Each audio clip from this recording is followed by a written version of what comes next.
Heyrðu, þá bara byrjum við. Við ætlum að tala í dag rakaöryggi, en ég er semst með námskeiðina við Iðunni, búin að vera að vinna hérna í bráðum 13 ár og erum með Rakimyglu 1 og Rakimyglu 2 og Rakimyglu 3 og Rakimyglu 3 er svona rakaöryggisnámskeið, en í dag ætla ég bara að taka svona aðeins úr því og líka bara sýna ykkur hvað er í gangi í dag og hvað er verið að prófa og hvað þetta fjallar, og þetta eru svolítið margar glærur.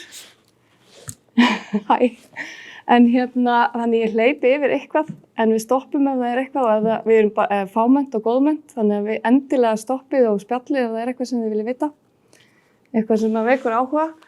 En bara til að byrja með, það heiti ég Silja Dögg og kem frá nýrri verkfræðistofu sem heitir Verkvist og ég er með 2 félaga mína með mér til að í lokin sýna ykkur aðeins hvernig þeir sinna rakaöryggi hjá okkur.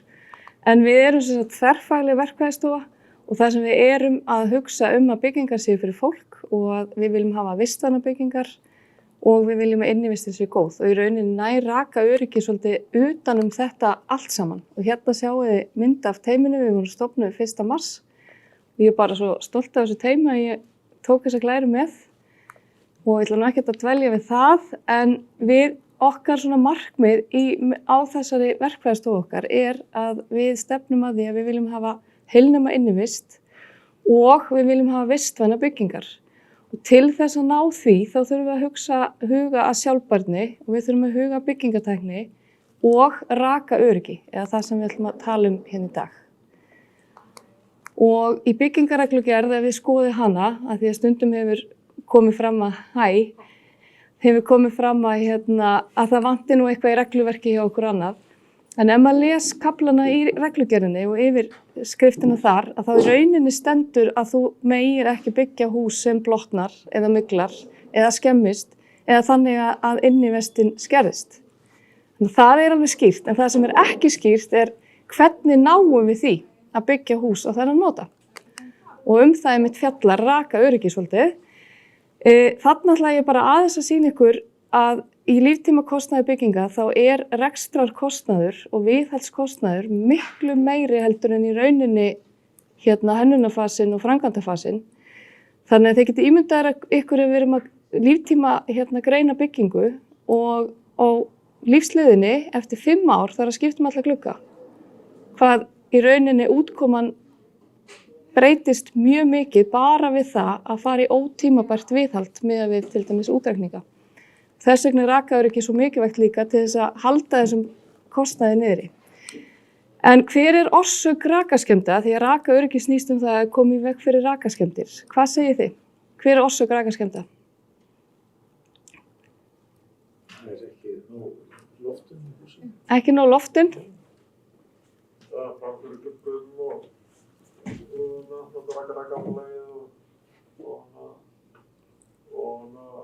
frágang. Já, bara allt. Viðhaldsleysi. Viðhaldsleysi, já. Það er akkúrat sem að kemur einmitt fram að það eru margir með svona tilgátur hversu meginorsökin. Málið er að við vitum það ekki alveg hvað er hjá okkur, en þetta eru allir þessi þættir. Þetta er hönnun og þetta er framkvæmd og þetta er notkun og þetta er viðhalds, hvernig við sinnum viðhaldinu. Og síðan er náttúrulega tjón þegar lagni gefa sig og ýmislegt annað. Og staðan á Íslandi er þannig að í rauninni vitum við ekki hvert umfangið er.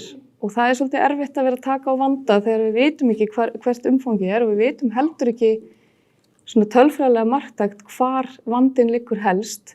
En þarna sjáum við tölur frá nágrannalöndum okkar að í Noregi, þetta eru 2 rannsóknir sem ég tók fram, eru 30% af þeim sem eru skoðuð, þau eru með rakavandamál. Og í Finnlandi 55 og við setjum spurningamerki við Ísland. Hver er svona eitthvað tilfinning að Ísland liggi þarna? Eitthvað sem þorir að skjóta? Á íbúðarhúsum? Já, þetta er íbúðarhús. Þið fáið ekki rétt eða rangt, við vitum það ekki. Það telst rakavandamál? Nei, þetta er viðvarandi rakavandamál. Þetta er ekki ef eitthvað gusast í einni lægð eða eitthvað slíkt. Við hljótum að liggja á milli Noregs og Finnlands eitthvað frekar nær Noregi, held ég, samt sko. Já, vonandi. En þær upplýsingar sem við þó eigum eru kannanir, sem spurningalistakannanir, sem Björn Martins hefur sent á íbúa og spurt hvort það sé viðvarandi rakavandamál. Og þá kemur í ljós að þarna eru byggingar sem eru yngri en 5 ára, að þá er 30% með rakavandamál. Það er kannski eitthvað sem við þurfum að huga að. Það vantar nú á glæruna, en það er svo sagt byggingar sem eru til 5-15 ára, það er strax komið upp í 50%. Þannig að vandamáli liggur einhvers staðar þarna á milli Noregs og Finnlands. Þannig að það birtist svona. Okay. Og hverjar eru afleiðingar af því að við fáum rakavandamál í hús og ég tala nú ekki þegar við erum að tala yngri en 5 ára hús að 30% af þeim sé með rakavandamál. Að það eru þetta sem gerist í votrýmum og ég tók þessar myndir einmitt til að sýna ykkur að þó að maður sé með votrýmisgifs eða votrýmisplötur að þá mygla þær, ef við erum að horfa á myglu, að mygla þær jafnvel fyrr heldur en hinar, allan að með við hvað mygluskálinn kom og sýndi okkur. Þar sem voru bútar úr gifsi, þá var votrýmisgifsið, það myglaði fyrst af öllum efnum í mygluskálanum. Mjög líklega því það er eitthvað vax eða eitthvað gómsætt utan á til þess að verja vatnsverja, en ekki til þess að örveru verja efnið. Síðan vex mygla í múr og í steypu og inn í steypu jafnvel. Og það fer svolítið eftir pH-gildi steypunar, því basískari sem hún er og því nýrri sem hún er. Því að þegar steypa eldist þá súrnar hún og sérstaklega hún er í snertingu af andrúmsloftið og yfirleitt eins og hér þá erum við að prófa pH-gildi hann Svavar á rannsóknarstofunni í Eflu að það sem er fjólublátt að það er basískt og það er yfirleitt myglar, við erum búin að gera rannsókn með nema að það myglar yfirleitt ekki en það sem er búið að súrna og þar erum við að finna og þið sjáum myndina þarna, steypa er full af holrýmum og þeir fylla bara holrýmin og vaxa þar á ryki og fylliefnum og ýmsu annað. Þannig að þeir geta aðlega sig að ýmsu. Og hún vex undir dúk og það sem hefur kannski komið markanum á óvart og við vitum það kannski flest í dag er að dúkur þarf ekki að hafa losnað til þess að hann sé haugmyglaður undir og sé að trufla innivistina. Þá einmitt kemur að gagni þessi raka skimunarmælar sem við notum að merkja inn á svæðin hvar það gildi hækkar og tékka á því hvort eitthvað sé í ólagi. Myglan vex í þaki, þetta er ekki gamalt þak, bara þarna erum við að tala frágang, lokun á loftrósum og ýmislegt, ullin farin upp í loftbilið. Þannig að þetta getur farið mjög illa á skömmum tíma og þetta eru svona kannski sorglegustu verkefnin. Við höfum tvisvar verið í verkefni þar sem að húsið er ekki einu sinni komið í notkun þegar það þarf að skipta þakið á því.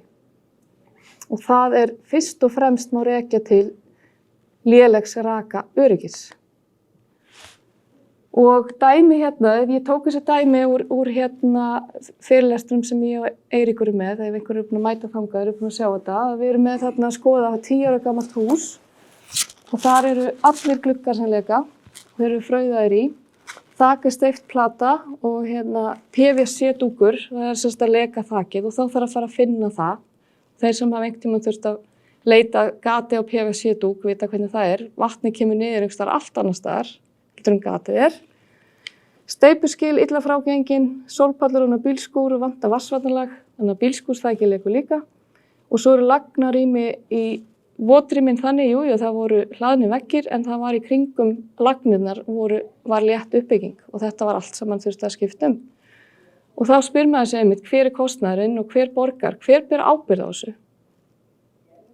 Og ég segi þarna af hverju þetta svona, af því að í vinninni vitum við það að rosalega erfitt að sækja einhvern til ábyrgðar.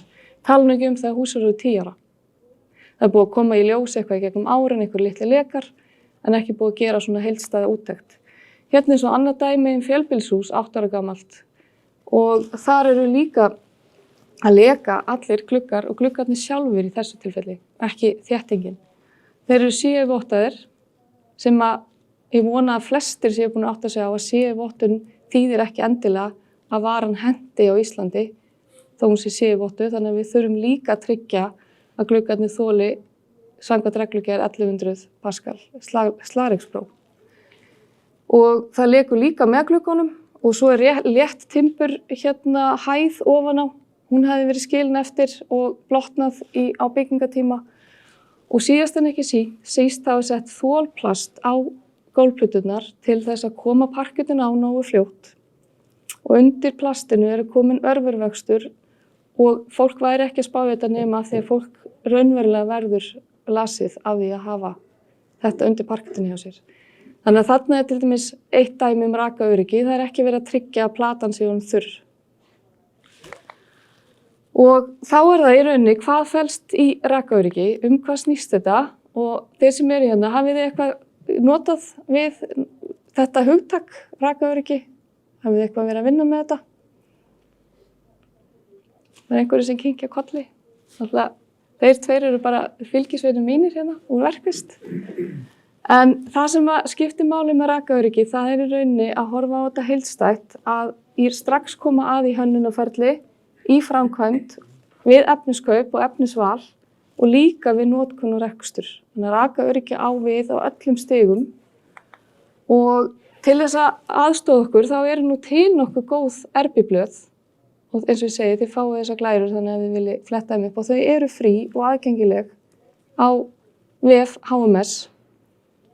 Þannig að endilega ef þið hafið áhuga á þessum málum, en svo það eitt blað sem var gefið út rétt áður en RB var lagt niður sem heitir Rakaöryggi og það námskeið hérna hjá honum Elíasi sem hann hann skrifaði þetta blað og þar sem hann fer yfir þetta blað og hvernig hægt að beita þessu rakaöryggi. En ég mæli með ef þið áhuga á þessu að mæta í honum. Og það byggist þess að á þessum norska staðli og í rauninni þetta þannig að bara hvernig maður skjalfestir og fylgist með. Þannig ég sýni ykkur aðeins úr skýrslum sem koma frá okkur, hvernig við förum að þessu.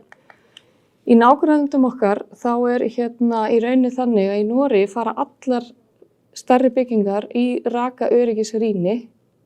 Það þá strax í hönnunarferli. Þar til dæmis að mæla loftþéttleika rakavarnarlags og fylgja reglugerð. Við erum með ákveðið reglugerð hér en við tekkum aldrei á því. Í Svíþjóð til dæmis, þetta bara dæmi, votrýmiskröfur mjög strangar. Það að segja ef einhver annar en sá sem með votrýmisvottun fer að fikta í baðherberginu og tala ekki ef íbúinn bara fer að hengja beina hillu, að þá fellur tryggingar ábyrgðin niður. Þannig verið að tryggja það að fólk sé ekki að fikta í þessum votrýmiskjarna sem oft stærstu vandamálin. Og þar þetta rannsóknir í byggingariðnaði sem við erum ekki með og byggingareðlisfræði kennt sem sérfag í skólum. Ekki það að við getum ekki sótt að þangað en það skortir svolítið á að þetta fag sé í náminu hérna heima. Og í rauninni getum við talað um rakaöryggi og byggingareðlisfræði og innivist svolítið sem einn pakka því að byggingareðlisfræði stór hluti af rakaöryggi og með því að fylgja þessum hlutum að þá færðu í rauninni gæði á innivist. Það að segja með loftgæðum og annað. Ég ætla ekki að staldra við þessa glæru en þetta bara að því ég fer yfir þetta eftir. En hér aftur það sem ég langaði að sýna ykkur með stöðun á Íslandi. Ég og Eiríkur sem héldum námskeiðið, höldum námskeið í rakaöryggi. Við fórum að heimsóttum einhverja 15 arkitektastofur og fengum svona aðeins á tilfinninguna hvað þeim fannst þetta málefni. Og það sem var áberandi að þeim finnst fagsviði byggingareðlisfræði fellur á milli arkitekta og verkfræðinga. Það mjög óljóst hver á að sinna hverju og eins og ég segi erlendis þetta mjög skýrt að það bara byggingareðlisfræði deild á verkfræðistofum þar sem svona rýni og byggingareðlisfræðileg hönnun og rýni fer í gang. Og svo segja einmitt að ábyrgðarkeðjan sé óljós. Þetta það sem þetta svona samantekt á útkomunni. Og það sem við segjum með tilhneiging til að forðast ábyrgð og leiði til minni samvinnu og þá vildum við tala að til dæmis á verkstað ef einhver einn ábyrgðaraðili sér einhverja handvum hjá hinum þá hann ekki að nefna það og hann ekki að fara fikt í því heldur. Þannig að í rauninni þá heldur bara gallin áfram í ferlinu þó að einhver hafi rekið auga á það. Allan þetta eitthvað sem þeir töluðu svolítið Það mismunandi vinnubragð á markaði. Maður segir þetta kannski fínt hérna, mismunandi vinnubragð. Við vitum að þau oft bara slæm Auðvitað eru oft góð en þau geta verið mjög slæm. Og svo einmitt arkitektum var auðvitað mjög í huga að segja, er hönnunargögnum fylgt og er einhver sem fylgir því eftir raunverulega þó við höfum það að skrifa niður. Og síðan þetta almennt skortur á þekkingu og varma og rakaflæði. Og það kannski af því að iðngreinar til dæmis læra ekki mikið skulum við segja, bara rakavarnarlagið og hversu mikilvægt það og hvar það staðsett og af hverju það staðsett þarna. Af því það eru svo margar iðngreinar sem rauninni snerta á rakavarnarlaginu. Píparar, rafvirkjar, smiðir, jafnvel múrarar. Þannig að við þurfum svolítið öll að vera meðvituð þetta. Og svo ákvað ég að henda með mynd frá beinni þar sem hann er að tala þök og sjáum við stöðuna á þökum. Það er alveg 30–40% af þökum eru með vandamál og það er oft talið að það sé ásamt gluggum eitt svona stærsta afleiðingin af því að við fylgjum ekki rakaöryggi. En við erum auðvitað með áskoranir og við erum með sérstakar áskoranir á Íslandi. Við erum út á eyju þar sem er rigning og það rignir upp og niður og til hliðar og út allt. Við erum með kulda og hitabreytingar, ekkert endilega miklar, en þær geta verið örar og þær geta verið líka þannig bara eins og í vetur. Og þá vorum við með -10 gráður og svo allt í nokkrum dögum seinna var +8 gráður. Þannig að það eru miklar sveiflur, það er mikil áraun á húsin okkar. Við erum líka að fá inn í landið mikið af nýjum byggingarefnum. Við erum heldur ekki með rannsóknarstofu sem í rauninni aðstoða við að sigta úr hvað í lagi hérna heima. Því við erum með sér íslenskar aðstæður. Við erum heldur ekki með í rauninni hvernig er best fyrir okkur að ganga frá ákveðnum gluggaþéttingum, efnum eða annað. Við erum ekki að sannreyna það með við íslenskar aðstæður. Og við erum með óhefðbundna byggingaraðferðir. Kannski er einhver sem að staldra við þarna. Akkur kalla ég íslensku þökin okkur óhefðbundin og íslensku útvökin. Jú, vegna þess að við byggjum þetta öðruvísi en aðrir. Við erum með öðruvísi þök og við erum með þennan íslenska útvök. Við erum reynda að byrja að einangra utan í dag, að mestu leyti. Er þið ekki saman á því? Já, við erum allan að koma þangað og svo erum við með mikinn byggingarhraða. Og það stýrist líka af vaxtaumhverfinu sem við erum í. Það er auðvitað allir að flýta sér að borga ekki of mikið af þessum blessuðu vöxtum okkar. En svo er það náttúrulega bara almennt áskoranir fyrir rakaöryggi að við erum oft með stórar byggingar og ef það er kerfisbundið galli þá er það mikið tjón. Við erum með friðaðar byggingar, þannig að við erum með kannski hjúpinn sem lekur og hann er friðaður og það má ekki snerta hann. Og þá þarf að finna einhverja sérlausnir til að vassverja þennan hjúp. Það er áskorun, get sagt ykkur það. Og síðan eru þetta mismunandi kröfur við notkun, hvernig við ætlum að sinna rakaörygginu og síðast en ekki síst er það áskorunir við endurbætur. Stundum er verið að breyta starfsemi á húsi og stundum er verið að breyta notkunna, breyta öllu innanskipulagi og þá gleymist oft þessi rýni þáttur eins og byggingarlýsfræði og að fylgja rakaöryggi gegnum alla framkvæmdina og í rauninni ekki síður mikilvægt þegar maður er í endurbótum. Og síðan er það í rauninni framtíðar áskorunir sem við stöndum frammi fyrir, bara almennt. Og loftslagsbreytingar eru að valda því að hitinn í lofthjúpnum er að hækka, rakastigið er að hækka. Þannig að það eru breyttar veðuráskorunir. Það eru meiri flóð og skriður og ýmislegt út í heimi og hér jafnvel. Við erum til dæmis núna erum við með jarðskjálfta og eldgos. Og hvernig snertir það húsin okkar? Jú, það hefur áhrif á burðarvirki, það fara lagnir í sundur, það verða vatnstjón. Þannig að það er ýmislegt sem við þurfum að horfa á og þetta tengist allt rakaöryggi sem ég er að tala Og er ég að gleyma ykkur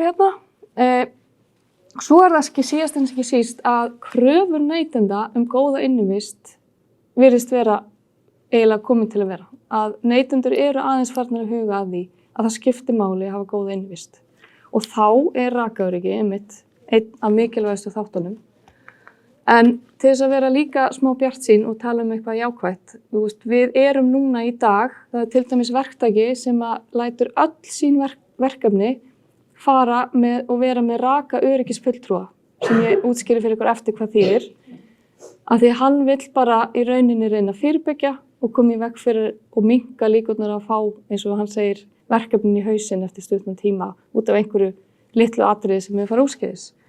Svansvottun að ryðja sér til rúms, það eru margir að nýta það bæði endurbótum og nýbyggingum og svansvottun hef ég trú á að færi okkur betra rakaöryggi. Þannig að það alveg ákveðin rakaöryggisáætlun sem ég sýni ykkur eftir sem maður þarf að fylgja. Og svo hef ég tekið eftir til dæmis í Reykjavíkurborg að þeir eru byrjað að skrifa inn í útboðsgögn að það eigi að vera rakaöryggisfulltrúi þó þeir séu ekki að svansvotta. Þannig að hingað til hefur verið þetta rakaöryggiseftirlit eiginlega bara bundið við þessar vottanir. En núna er iðnaðurinn farin að átta sig á því að þetta getur borgað sig fyrir öll verkefni. Og ég ætlaði að sýna ykkur hérna hvernig þetta virkar ef maður er að fara í svansvottun. Og eins og ég sagði aftur, maður þarf ekki að fara í svansvottun til þess að vera með rakaöryggi í lagi. En þetta er góð leið til að fylgja því eftir. Og til dæmis þarna sjáu þið nokkur atriði sem maður þarf að skila af sér ef maður ætlar að fara í endurbætur. Þetta á við endurbætur. Þá fer maður í ástandsskoðun. Umhverfisgreining snýst það að kanna hvort það asbest eða PCB eða einhver efni í húsinu áður en fer að rífa niður, hvernig á að farga því, hvort þú mátt hafa það áfram í húsinu og hvað efni þú mátt endurnýta. Svo farið yfir rakaástandi á byggingunni áður en þú ferð í endurbæturnar til þess að kanna í rauninni og reyna að finna staðina þar sem það sérstaklega hugað og hreinsa og allt slíkt. En að því sögðu þá vitum við örugglega hérna inni að þegar maður byrjar að rífa þá fyrst sér maður öll vandamál.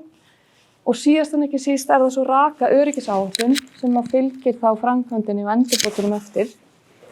Og hún byggð upp þannig að það eru ákveðin svona ábyrgðarhlutverk og þarna sjáum við að þetta skiptist á milli þá í rauninni verkstjóri sem þá verkefnastjóri eða verkstjóri hjá verktaka sem í framkvæmdinni og rakaöryggisfulltrúi í rauninni innleiðir þessa rakaöryggisáætlun sem hönnuð fyrir hvert verkefni sem miðar auðvitað af því hvaða byggingarefni þú ert að nota á hana og svo sjáum við bara rauninni verkaskiptinguna hvernig þetta virkar.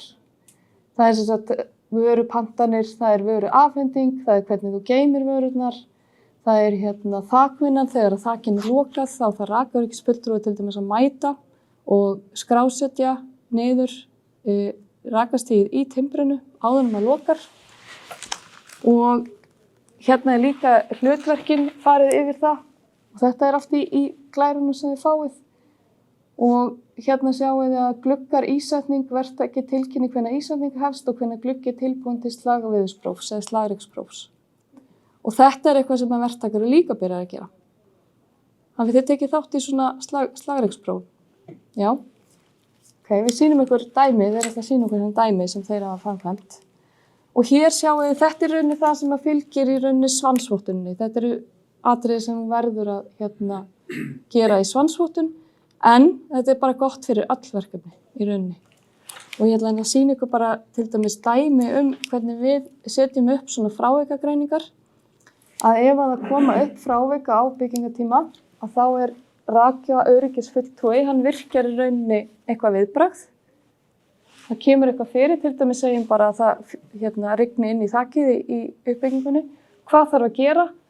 Og svo sníða rakaöryggisfulltrúin verktakinn finna saman lausn af því hvernig við leysum þetta og síðan það lagfært og svo fylgt eftir. Og stundum þarf við þetta að kanna sem betur fyrir að þú ert með nýbyggingarefni þá þau kannski ekki fann að mygla eða neitt slíkt. En ef það þarf að gáða því þá það gáð og þetta allt saman skrásett. Þannig að ef að seinni tíma í byggingunni eitthvað kemur upp þá á að vera til skrásetning það hvað fór úrskeiðis og hvernig var að laga í byggingar, í endurbótaferlinu eða í nýbyggingarferlinu. En þegar við erum í framkvæmd þá þetta auðvitað mjög mikilvægt. Það hvernig við tökum á móti efni á verkstað og þarna sjáum við búnt sem að fara í þak. Hvað gerir þið ef við fáum svona búnt á verkstað? Hafnaði, já. Sumir velja úr, taka smá áhættu. En ég mæli með því að þegar maður fær búnt sem augljóslega mygla og tala ekki þegar ég sjá eins og þarna, þetta ekki bara efstu 2 spýturnar eða eitthvað slíkt, að þá getur aldrei treyst auganu fyrir því hvað myglað og hvað ekki byrjað að mygla eða brotna niður og skemmast. Og síðast en ekki síst, ef þú fær nú hreint og fallegt búnt á verkstæði að geyma það ekki óvarið úti. Og þá það líka vandasamt að ef þú ert með plast yfir því, ef það kemst vatn inn í plastið, þá það verra en, þetta svona línudans sem maður þarf að ákveða hvernig það þarf að geyma þetta. Og síðan það að skrá í öllu ferlinu, þetta rakastig bæði í plötu og öllu timbri og fylgjast með og eitthvað fyrir úrskeiðis. Svo segi ég hreinlæti og umgengni. Maður hefur séð að ef það ekki verið að ryksuga sæið og það skilið eftir innréttingum og það skilið eftir inn í veggjum og ef eitthvað gerist með svona veggi seinni tíma þá rauninni ríkur örveruvexturinn og myglan upp. Af því þú ert með ryk og þú ert með sag og þú ert með allt tilbúið þess að allt fari í gang. Þannig að hreinlæti skiptir líka máli.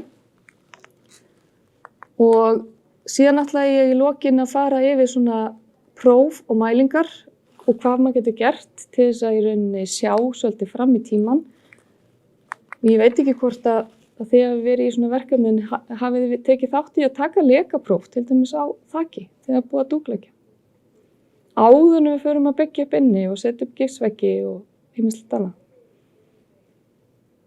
Þetta allan að víða gert. Það kannað í rauninni áður en við förum að nota húsið. Þið getið ímyndað ykkur kostnaðinn við að laga tjón á þessu stigi heldur en seinna þegar íbúðirnir eru komnir inn eða starfsemin farin í gang.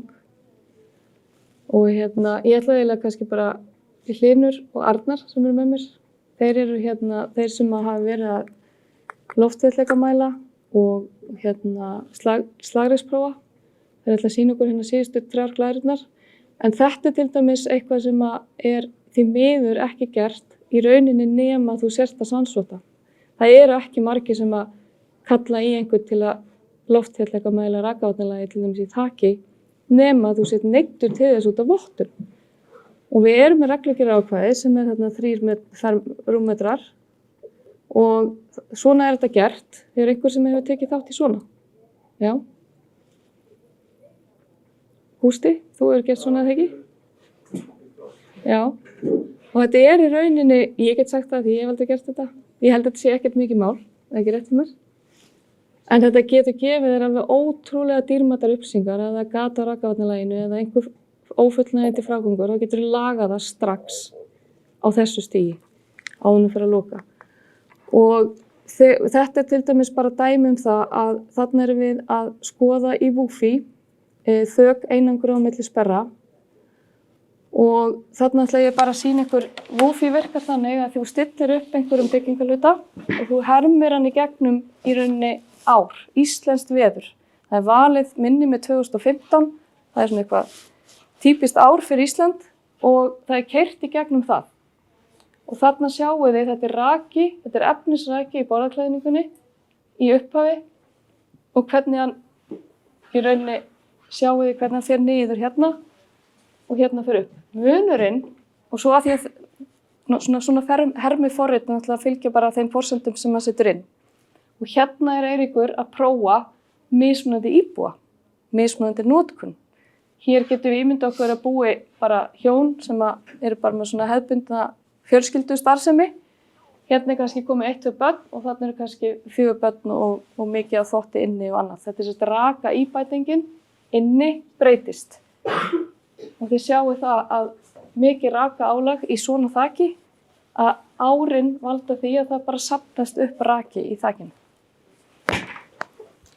Og hérna einmitt líka erum við að taka þarna meðalgildi 4 grömm á rúmmetra raka íbætingu. Þetta er svona fjölskylda með 2 börn kannski. En hér erum við að prófa að breyta rakavatnalaginu. Svona búin að gefa okkur svolítið tækifæri til að skoða svona. Þannig að hér erum við að uppfylla ákvæðið. Jú, það bara sleppur. Það er ekki að safnast upp í klæðningunni. Það næra þotna yfir sumartíman. En leið og það eru komin einhver göt og einhverju lekar rakavatnalagið, þá fer að safnast upp raki í borðaklæðningunni. Þannig að sjáu hvað skiptir miklu máli að skoða þetta. Og svona bara til gamans langaði með sýningu munin á þaki sem að er lokað. Það er þetta mæli? Já, þetta er í rauninni 1, 2, 3, 4, 5 ár. Já, það er 5 ár. Já. Og það er líka oft tíminn þegar maður er að koma nýjum þökum að fólk byrjar að setja athugasemdir eftir 5 til 8 ár. Og þá fer maður að opna og þá er komin eins og borðaklæðningin sem ég sýndi ykkur á. Ég meina, hún endar bara svona. Þetta skiptir miklu máli aftur upp á líftímakostnað. Þið ímyndaðu eitthvað kostnaðinn að skipta þak á húsi á innan við 10 árum. Það engin smá breyting á kostnaði. Og svo til gamans ætla ég að sýna ykkur þetta með, hér munurinn á því að hafa loftbyl og þarna var sett inn breytan að hafa öndunadúk á þakinu. Hér sjáum við að sveiflurnar eru alltaf í rauninni, þetta er alltaf með úti loftrækjanum alltaf. Hvað giskið þið á loftræki á Íslandi síðan meðaltali yfir árið úti? Hlutfallsraki. Ha? 60-70. Já. Hann er 80%. Við spyrjum, ég og Kitty spyrjum hverju einasta námskeið og fólk svarar yfirleitt nær 40-50%. Því tilfinningin er að því að rakamagnið í loftinu er ekkert endilega mikið, en hlutfallsrakinn er hár. Og það er hlutfallsrakinn sem keyrir áfram þetta með uppsöfnun á raka á byggingarefnum, það sem verður einhver rakaþétting. Þannig að hér sjáum við í rauninni munin, þetta er eins og segja, þetta er bara sett upp í forriti og forsendur, það er bara að vera að skoða munin. Á eins uppbyggingu, hvort þú ert með öndunadúk eða bara loftbyl. Þannig að áhættan með loftbyli er meiri. Og tæki og tól til þess að kanna í rauninni rakan í rakaörygginu og í rakaöryggiseftirlitinu og að rakaöryggisfulltrúi í rauninni mætir á verkstað, myndi ég segja, í stóru verkefni að minnstakosti einu sinni í viku og hann mætir á verkfundi líka. Þannig að það hefur komið eitthvað upp á í framkvæmdinni að þá er þetta frávikaskrá það eða fylgja því eftir og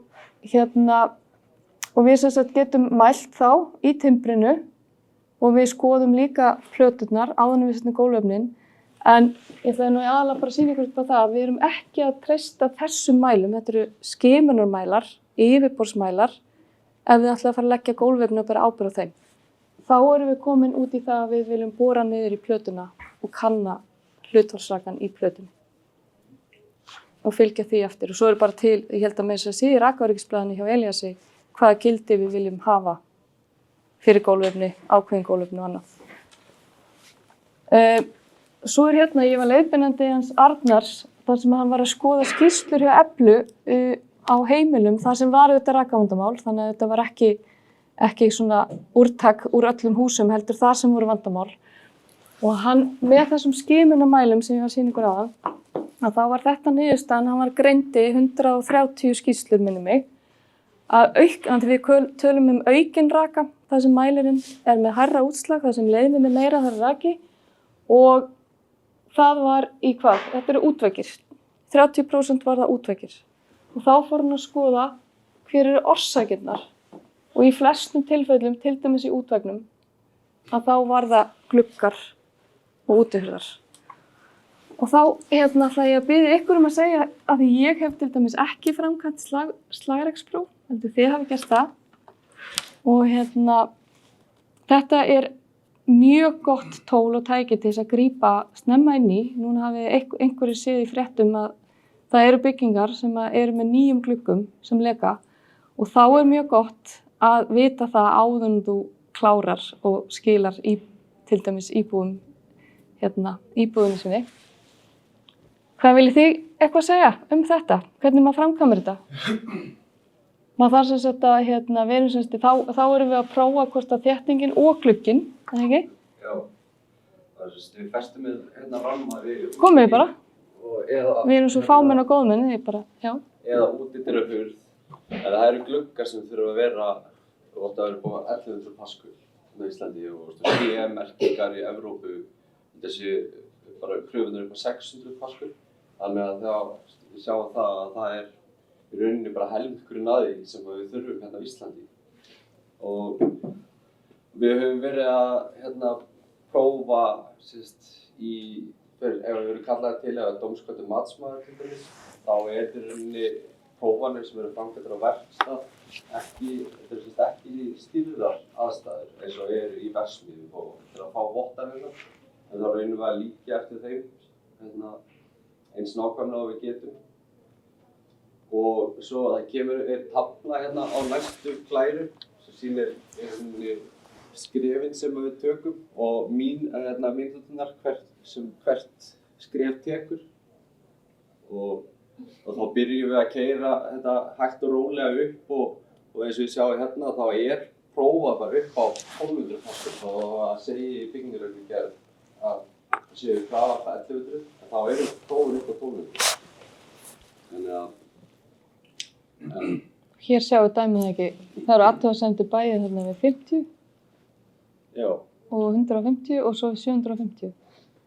Það er gert til þess að líka eftir sem flestu viðaðstæður. Að þú byrjar bara í núli og gerir þetta strax upp í 1100-1200 þá ertu bara líka eftir miklu stæðir bráðaði. Þátturinn ekki að fá allar viðaðstæður. Staðir að gera þetta svona hægt og rólega við séð glugga sem lekur við 100 paskur en bara fínt við 1000. Þannig að það þegar þú myndar upplýsting inni þá súgast hurðin að glugginn gleri þar að súgast upp á tunglinu. Það er að hjálpa einu að þetta. Þannig að þá ekki að fá rétt að mynda að því hvernig þetta í rauninni hvernig veðrið á Íslandi virkar. Það var sömuleiðis í einu ákveðnu máli að þá var kvartanir hjá húsfélagi vegna útdraghurða og það svingur alltaf í hurðunum í ákveðnu flautar og þá kom það í ljós á hvað það var 300 paskulum. Það var 300 og 400 og þá flautaði hurðinni. Ekkert á milli 0 og 300 svo 300 og 400 fyrir að flauta og svo hætti það alveg eftir það. Þið sjáu hvernig mynda bara ramma utan það sem þið eru að prófa og mynda undirsýsting þar.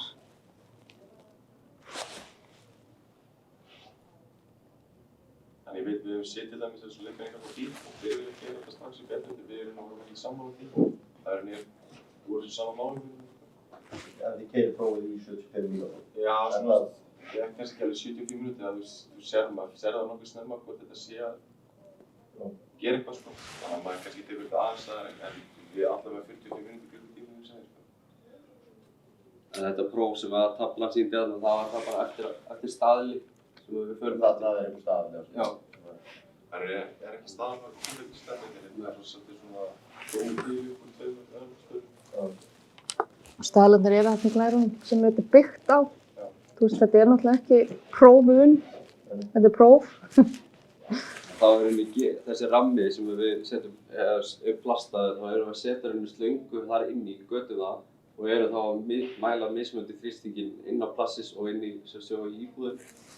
Þannig að það var myndinni loftþéttleikamælingarnar, þetta er bara sami mælir. Það er ekki bara saman próf, bara miklu staðar. Já, það er hérna Pascal sem hann er að mæla. Þannig að það gefur manni alltaf á óvart hvernig glænýir gluggar leka á. Það sé bara nýlegt dæmi það var ekki Kastljósið Kveik-þættinum í Borgarnesi sem að þá voru þeir gluggarnir búin að fara í gegnum slagviðspróf og svo verður bara breytt fyrir hönnun á þeim og alltaf að nota sama sömu vottunina.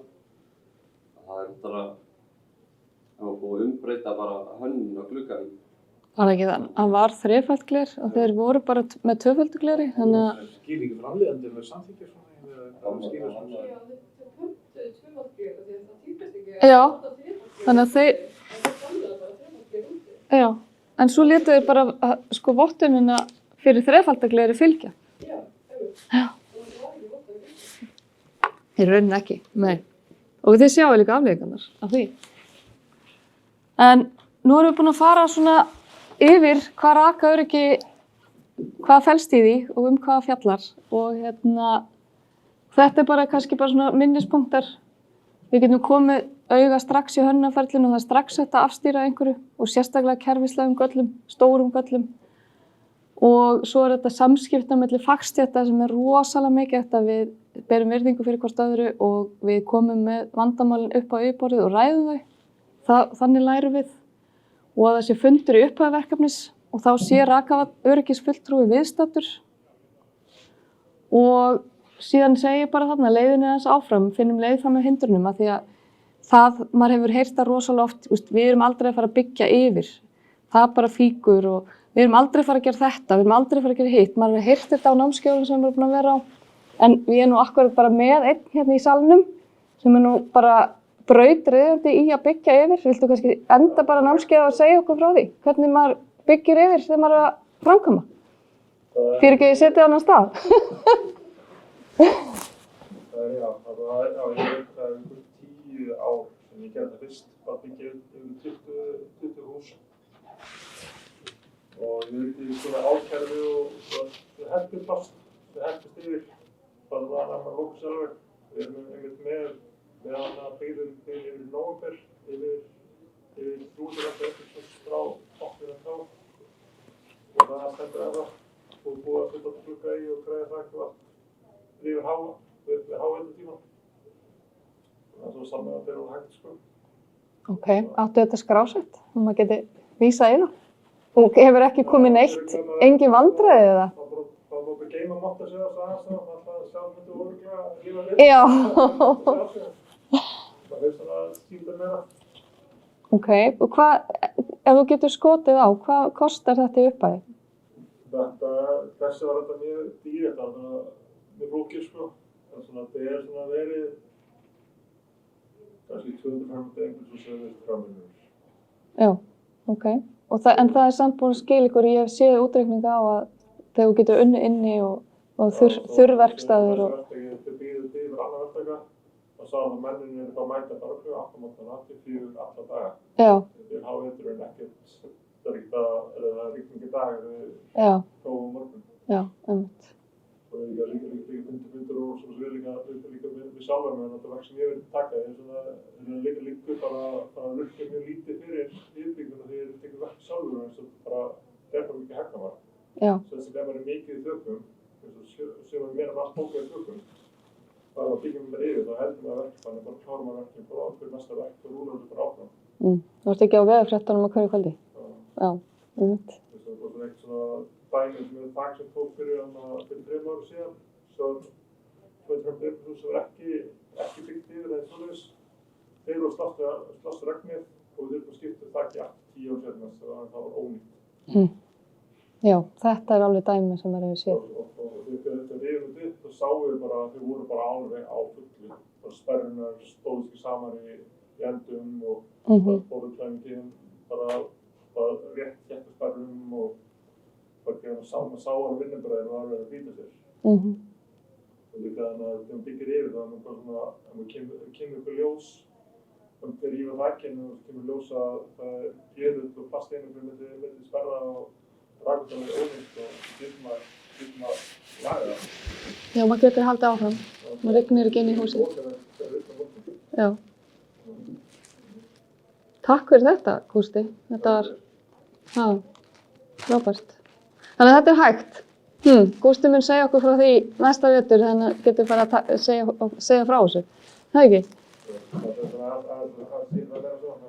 Það var tilræðið að reysa stóttur. Það var alveg 12 metra hár veggur á móti vind, sko. Vá, ok. Það var alveg stærður. Hvað? Og það fauk ekki. Nei, það var fauk með ekki, sko. Þetta er mikil áskorun. Vá. Lætur þessu ríðum. Já. Fóttáðum í hverju? Já. Þetta var bara fótta og það talið fyrir okkar í gera, þannig að svona setja til hvað þau fyrir að byggja yfir það. Það er svona það er bara enn að fara til yfir það, það er að byggja vel yfir. Já. Það er dýrt að henda einhverju handar ekki saman og það bara fer. Já, það fer, já. Ég er líka alveg bara að læra það haldur eins, það er bara að fá búa fyrir það, sko. Já. Og þá verður maður bara að vera að rúa sterkara. Já, einmitt. Og það fyrir bara í júni fyrir að maður og bara á suma tíma að koma til bara husla bara 30 metra bara Já. Ok. Það var að gera það, sko. En þarna er auðvitað þegar maður byggir inn í svona tjaldi þá er náttúrulega rakaöryggið ansi gott. En já, ég er bara búin í dag. Bara þakka ykkur fyrir að koma. Er einhverjar spurningar, eitthvað sem viljið ræða meira?